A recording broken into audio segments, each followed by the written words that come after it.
রাজবাড়ীর সদর উপজেলার খোলাবাড়িয়া গ্রামে দৃষ্টি প্রতিবন্ধী গফুর মল্লিকের বাড়িতে হামলা ও লুটপাটের ঘটনা ঘটেছে। পরিবারের দাবি, সন্ধ্যার পর দুর্বৃত্তরা তার বাড়িতে ভাঙচুর চালিয়ে প্রায় 1 লাখ টাকা লুট করে। একই সময় তার ভাইয়ের বাড়িতেও হামলা চালানো হয়। এ ঘটনায় গফুর মল্লিকের ভাতিজা মামলা করলে পুলিশ অভিযুক্ত ব্যক্তি নান্নু শেখের মাকে গ্রেফতার করেছে। আমার আর কিছু করা নাই, এখন উপরে আল্লাহ নিছি আপনারা। বাকিদের গ্রেফতার করার অভিযান চলছে। ৭৫ বছর বয়সী দৃষ্টি প্রতিবন্ধী গফুর মল্লিক দীর্ঘদিন ধরে বাসে বাসে নাড়ু বিক্রি করে জীবিকা নির্বাহ করতেন।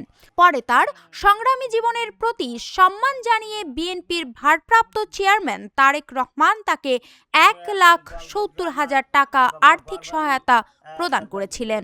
টাকা পয়সা নিচ্ছে সেরকম চাই, আর কি চাবো।